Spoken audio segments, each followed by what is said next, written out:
சந்தோஷ சங்கீதம். ஆமென் எஃப்எம் நேயர்களுடன் சந்தோஷ சங்கீதத்தை பகிர்ந்து கொள்வதில் எனக்கு சந்தோஷம். நாம் ஜெபிப்போம். ஆபிரகாமின் தேவனே, ஈசாக்கின் தேவனே, யாக்கோபின் தேவனே, சந்தோஷத்தினாலே சங்கீதம் பாடிய தாவீதின் தேவனே, உமக்கு ஸ்தோத்திரம். அல்லேலூயா. கர்த்தருக்கு புதுப்பாட்டை பாடுங்கள். பரிசுத்தவான்கள் சபையிலே அவருடைய துதி விளங்குவதாக என்ற வார்த்தைக்கு ஏற்ப உம்முடைய வல்லமையுள்ள கிரியைகளுக்காக, மாட்சிமை பொருந்திய உம்முடைய மகத்துவத்திற்காக உம்மை துதித்து எங்கள் ஜெபங்களை ஏறெடுக்கிறோம் பிதாவே. இயேசு கிறிஸ்துவின் இனிய நாமத்தினாலே ஜெபங்களை ஏறெடுக்கிறோம் எங்கள் நல்ல பிதாவே. ஆமென்.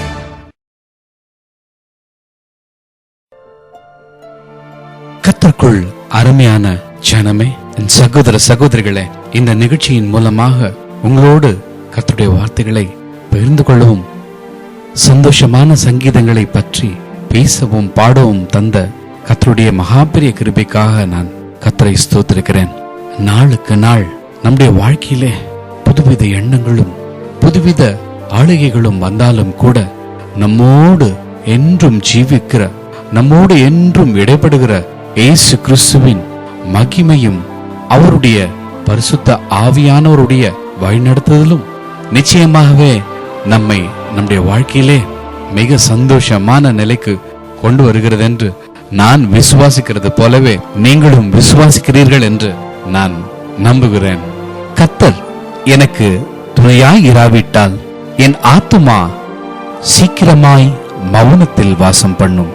ஆம் தேவனுடைய பிள்ளைகளே, நம்மோடே கூட வருகிற நமது தேவன், நம்மோடே சம்பாஷித்துக் கொண்டிருக்கிற நமது தேவன், நம்மளோட இடைப்பட்டு கொண்டிருக்கிற ஆவியானவருடைய வழிநடத்தலும் கிருபையும் நம்மை விட்டு அது விலகும் நிலை ஏற்பட்டால் நமது ஆத்துமா சீக்கிரமாய் மௌனத்தில் வாசம் பண்ணி இருக்கும் என்ற வார்த்தை மிகவும் உண்மையானது.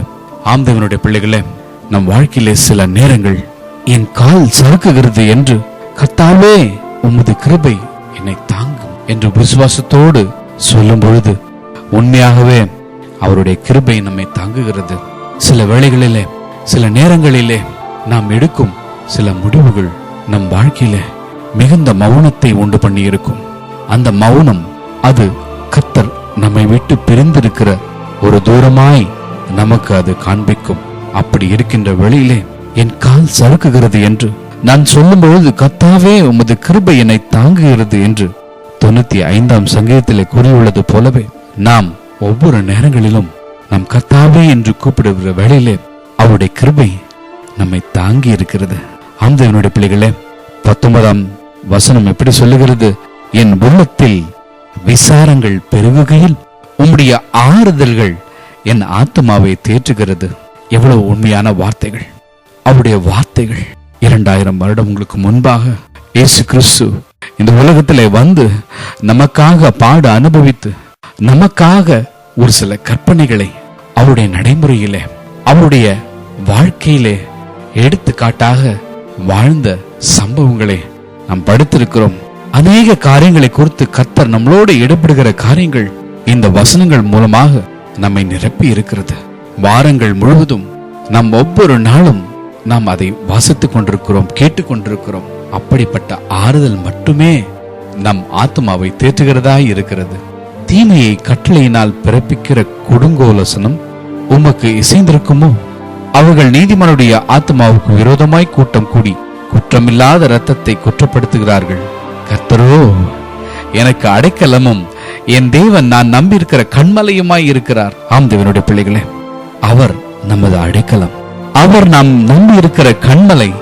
அடைக்கலத்தை தேடுகிற ஒரு நேரம் உங்களுடைய வாழ்க்கையிலே உண்டானால் அது கர்த்தரை நோக்கியே இருக்கட்டும். உங்களுடைய பிரச்சனைகளிலே, உங்களுடைய பாரங்களிலே, உங்களுடைய கவலைகளிலே, நீங்கள் அறியாதிருக்கிற நேரங்களிலே உங்களுக்கு ஒரு அடைக்கலம் இருக்க வேண்டுமானால் அது நாம் நம்பி இருக்கிற தேவனாக இருக்கட்டும். அவரே நாம் நம்பி இருக்கிற கண்மலை. உங்களுடைய வாழ்க்கையிலே இந்த வேளையிலே நீங்கள் மௌனமாய் இருப்பீர்களானால் உங்களது மௌனம் அது உங்களை சிறிது சிறிதாக கவலைக்குள்ளாகுமானால் நீங்கள் மௌனத்தின் நேரத்திலே பல காரியங்களை யோசித்துக் கொண்டிருப்பீர்களானால், அல்லது ஏன் இந்த மௌனமாய் இருக்கிற காரணத்தினாலே கர்த்தர் என்னை விட்டு தூரமாய் விலகி போய்விட்டாரோ என்று நீங்கள் கலங்கி கொண்டிருப்பீர்களானால், இந்த வேளையில நீங்கள் இந்த வசனத்தை நீங்கள் தைரியமாய் படிங்கள். 95ஆம் சங்கீதம் 18ஆம் வசனத்தில் சொல்லியிருக்கிறபடி, என் கால் சறுக்குகிறது என்று நான் சொல்லும் பொழுது கர்த்தாவே உமது கிருபை என்னை தாங்குகிறது என்று நீங்கள் உங்களுடைய வாயினாலே அந்த வசனத்தை படித்து அறிக்கையிடுங்கள். நிச்சயமாகவே தேவன் நம் காலை தள்ளாட ஓட்டார். அவர் நம்மை காக்கிற தேவன், இஸ்ரவேலை காக்கிற தேவன். உறங்குகிறதும் இல்லை, தூங்குகிறதும் இல்லை. அவர் நமது காலை தள்ளாட ஓட்டார். அவர் கட்டளையிட்டால் தூதர்கள் வந்து நம்முடைய பாதங்களை கரங்களிலே ஏந்துவார்கள். நமது பாதங்கள் ஒரு பொழுதும் கல்லில் இடராதபடிக்கு தூதர்கள் கரங்களிலே ஏந்திக் கொள்வார்கள். ஆம் தேவனுடைய பிள்ளைகளே, எழுதியிருக்கிறபடியே உங்களுடைய வாழ்க்கையிலும் இந்த காரியம் நடைபெறும் என்பதில் எந்தவித சந்தேகமும் இல்லை. ஆனாலும் நம்முடைய பாதங்கள் எந்த காரியத்தை நோக்கி இருக்கிறது? நாம் நடந்து செல்கிற பாதை அது கர்த்தருடைய பாதையா? அது கர்த்தருக்கு உகந்ததான ஒரு பாதையா? அல்லது நாம் தீர்மானித்திருக்கிறபடி, நம்முடைய மன விருப்பத்தின்படி நாம் உண்டாக்கின சில காரியங்களை குறித்ததான ஒரு பாதையா என்று நாம் யோசித்து பார்க்கின்ற வேளையிலே, ஒரு தெளிந்த நீரோடைய போல, ஒரு அமைதியான ஒரு ஆறை போல, ஒரு குளிர்ந்த காற்றை போல, ஒரு தென்றலை போல நம்முடைய வாழ்க்கையிலே ஒரு அமைதி திரும்பும் என்பதை நிச்சயமாய் நீங்கள் காத்திருந்து பெற்றுக் கொள்ளுங்கள். உங்களுடைய வாழ்க்கையிலே நீங்கள் காத்திருக்கிற காரியத்திற்கான நேரம் இதுவாக இருக்கும்.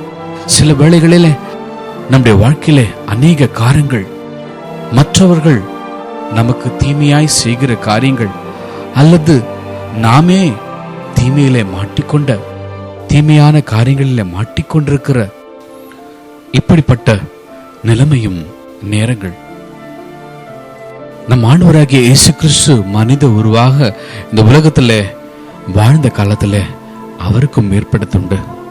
ஆனாலும் அவர் தீமையை விட்டு விலகி நன்மையை விரும்பி செய்கிறவராக இருந்தார்.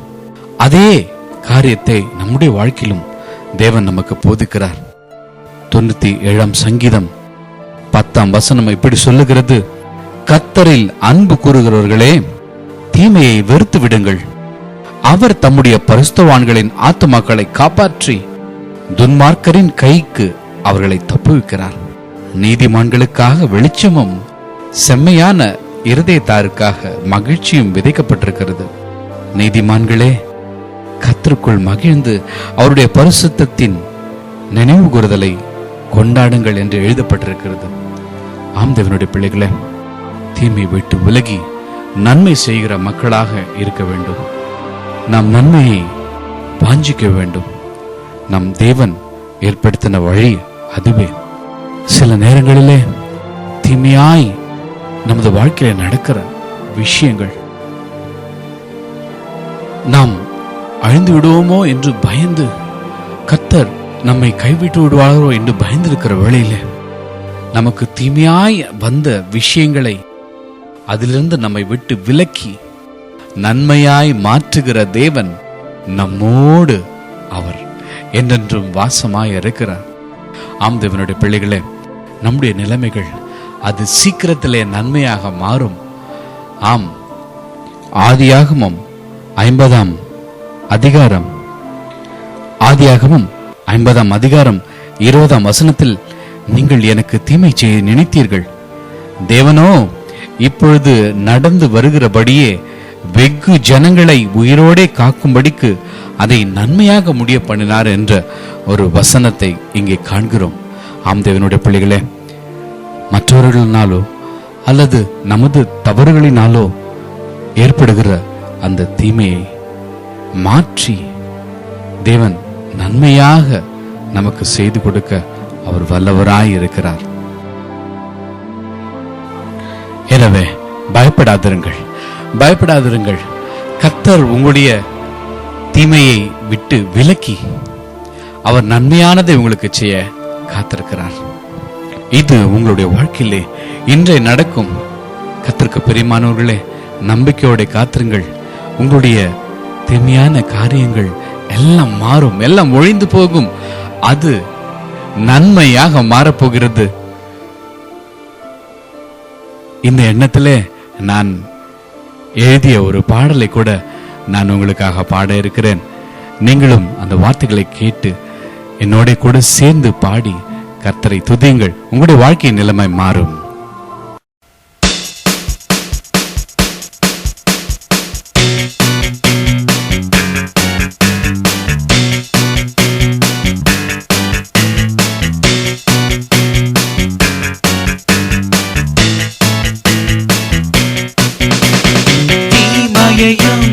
நன்மையாகவே மாற்றினாரே, துன்பமும் இன்பமாகவே மாறிப்போனதே. தீமையையும் நன்மையாகவே மாற்றினாரே, துன்பமும் இன்பமாகவே மாறிப்போனதே. தேவானீர் என் பிதா, இளவயதின் அதிபதி, நீரே என் நாயகர், நீர் கிருபையுள்ளவர். தேவானீர் என் பிதா, இளவயதின் அதிபதி, நீரே என் நாயகர், நீர் கிருபையுள்ளவர். தேவானீர் என் பிதா, இளவயதின் அதிபதி, நீரே என் நாயகர், நீர் கிருபையுள்ளவர். தேவானீர் என் பிதா, இளவயதின் அதிபதி, நீரே என் நாயகர், நீர் கிருபையுள்ளவர். தீமையையும் நன்மையாகவே மாற்றினாரே, துன்பமும் இன்பமாகவே மாறிப்போனதே.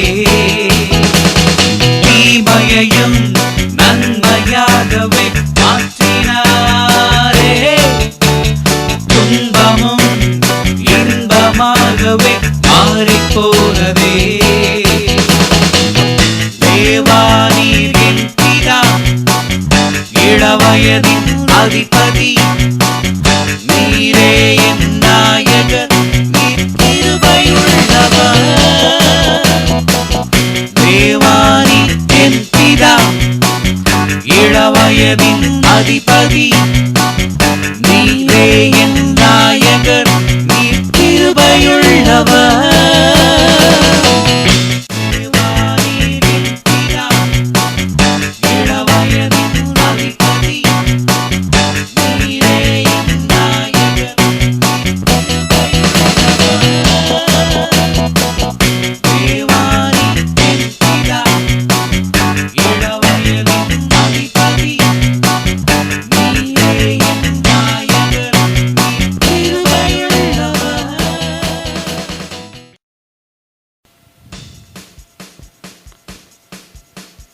எஸ், ஆமென்.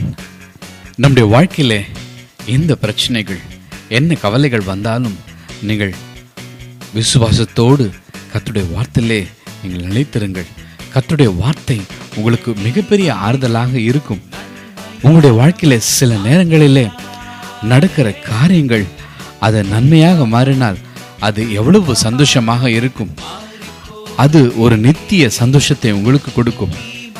ஆம் தேவனுடைய பிள்ளைகளே, தேவன் இந்த உலகத்தில் நம்மை விட்டு கடந்து செல்லும் பொழுது அவர் சொன்ன ஒரு வார்த்தை, இதோ நான் உங்களுக்காக சமாதானத்தை வைத்து போகிறேன் என்று சொன்னார். ஆம் தேவனுடைய பிள்ளைகளே, இந்த உலகத்தில் இன்னைக்கு அநேக காரியங்கள் நடந்தாலும், அநேக மிகப்பெரிய மாற்றங்கள் நடந்தாலும், ஒரு விஷயத்தை மட்டும் இந்த உலகத்தில் நாம் காண கிடைக்காமல் இருக்கிறது. அது என்ன? அதுதான் சமாதானம். அது நித்திய சமாதானம். அது உலகம் கொடுக்க கூட முடியாத ஒரு சமாதானம். அந்த சமாதானம் உங்களுடைய வாழ்க்கையில, உங்களுடைய இருதயத்தில் இருந்து கொண்டிருக்கும் பொழுது நீங்கள் எதை குறித்தும் கவலைப்பட தேவையில்லை. ஆம் தேவனுடைய பிள்ளைகளே, தேவனை நோக்கி, நீர் என் பிதா, நீர் என் இளவயதின் அதிபதி, நீர் என் நாயகர், நீர் என் மேலே கிருபை உள்ளவர் என்று உங்களுடைய வாழ்க்கையில நீங்கள் பாடி பாருங்கள். கர்த்தர் உங்களுடைய வாழ்க்கையை மாற்றுவார். இந்த வார்த்தைகள் ஒவ்வொன்றும் உங்களுடைய மனதிலே ஒரு சந்தோஷத்தை உண்டு பண்ண வேண்டும் என்று நான் வாஞ்சிக்கிறேன். ஆம்தேவனுடைய பிள்ளைகளே, என்னுடைய வாழ்க்கையிலும் கூட அநேக காரியங்களிலே நான் பெற்றுக்கொண்ட காரியங்களையே நான் அனுபவமாக பேசிக்கொண்டிருக்கிறேன். ஒருவேளை என்னுடைய வாழ்க்கையில் இந்த அனுபவம் இல்லை என்றால் நிச்சயமாக என்னால் இந்த காரியத்தை குறித்து பேச முடியாது. நான் கேட்டிருக்க முடியும், ஆனால் அனுபவித்திருக்க முடியாது.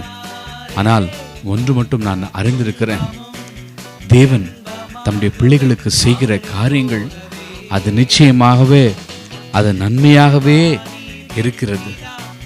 தேவனே, என் பிதாவே என்று நாம் அழைக்கும் பொழுது நமக்கு இறங்காமல் இருப்பாரோ? நமது தகப்பன் நமக்காக இறங்காமல் இருப்பாரோ? நம் இளவயதின் அதிபதி என்று நாம் சொல்லும் பொழுது, நாம் அதை விசுவாசிக்கும் பொழுது, அவர் நமது நாயகராக இருந்து நம்முடைய வாழ்க்கையிலே மிகப்பெரிய அதிசயங்களையும் அற்புதங்களையும் செய்ய அவர் காத்திருக்கிறார். அவருடைய கிருபை மட்டுமே நம்மை ரட்சித்துக் கொள்ள முடியும். அவருடைய கிருபை மட்டுமே நமக்கு இருக்குமானால் நிச்சயமாக நம்மால் ஏதும் செய்ய இயலும். என் கிருபை உனக்கு போதும் என்று சொன்ன அவருடைய வார்த்தைகள் நமது உள்ளத்தை ஆறுதல் படுத்துமானால் நிச்சயமாகவே நாம் கர்த்தருடைய சந்தோஷத்தையும் சமாதானத்தையும் பெற்றுக்கொள்ள முடியும். இப்பொழுது இது சங்கீதத்தின் நேரம்.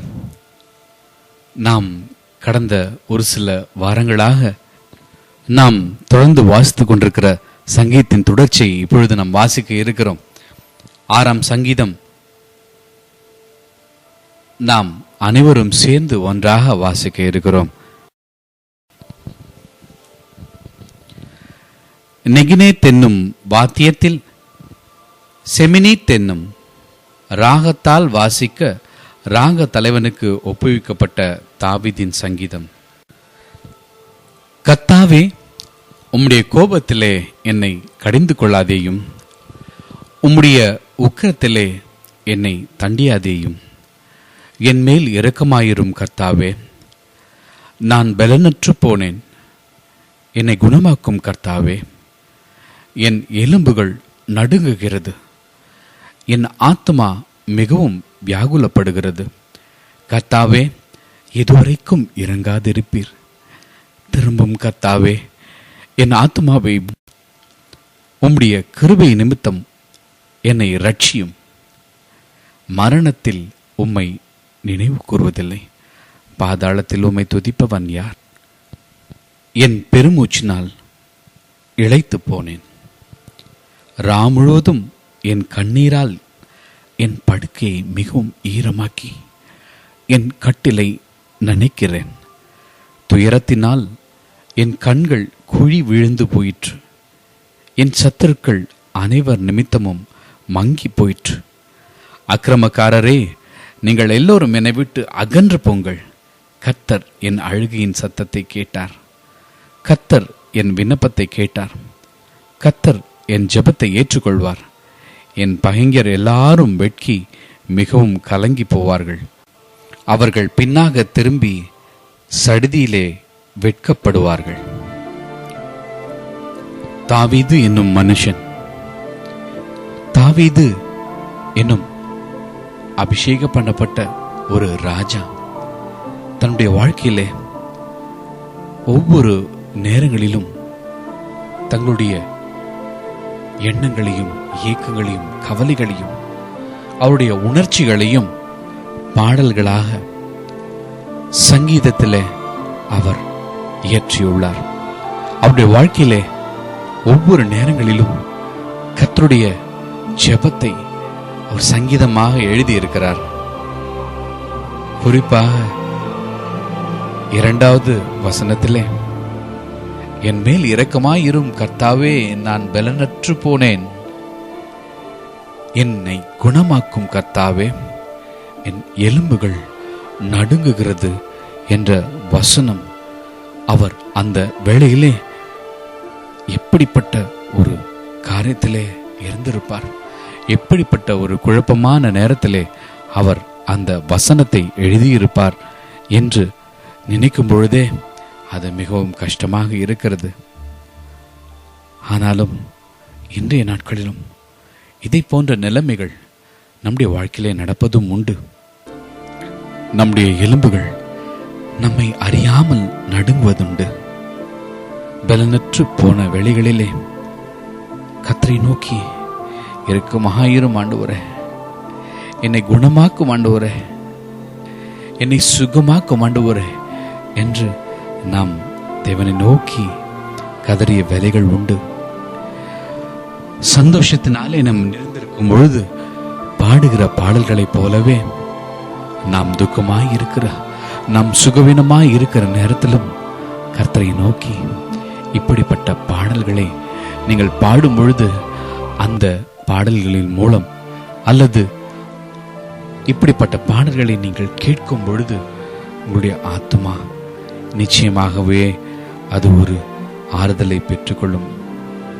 6வது வசனத்திலே, என் பெருமூச்சினால் இளைத்து போனேன், ரா முழுவதும் என் கண்ணீரால் என் படுக்கையை மிகவும் ஈரமாக்கி என் கட்டிலை நினைக்கிறேன். தேவனுடைய பிள்ளைகளே, என்ன ஒரு உண்மையான ஒரு நிலைமையை நாம் இங்கே வாசிக்கிறோம். இன்றைய நாட்களிலும் கூட அநேகர் தங்களுடைய பெருமூச்சினாலே அவர்கள் தங்களை தானே தேற்றிக் கொள்வது உண்டு. அப்படிப்பட்ட ஒரு காரியத்தை அடிக்கடி செய்வோமானால் நிச்சயமாகவே நாம் இழைத்து விடுவோம். அதைத்தான் இங்கே பெருமூச்சினால் இழைத்து போய்விடுவேன் என்று அவர் கூறுகிறார். ஆனாலும் ரா முழுவதும் என் கண்ணீரால் என் படுக்கையை மிகவும் ஈரமாக்கி என் கட்டிலை நினைக்கிறேன் என்ற வார்த்தை சிறிது நமது இதயத்தையும் அது இழக பண்ணுகிறது. ஆம்தேவனுடைய பிள்ளைகளே, அநேகர் தங்களுடைய வாழ்க்கையிலே நடைபெறாதிருக்கிற காரியத்தை நோக்கி அல்லது நடைபெற்றுக் கொண்டிருக்கிற காரியங்களின் அவஸ்தையிலே அவர்கள் தினமும் தங்களுடைய படுக்கையிலே தங்களுடைய கட்டிலை நனைத்துக் கொண்டிருக்கிறார்கள். கண்ணீரினால் அவர்கள் தங்களுடைய படுக்கையை ஈரமாக்கி கொண்டிருக்கிறார்கள். அவருடைய துயரத்தினால் அவருடைய கண்கள் குழி விழுந்து போய்விடுகிறது.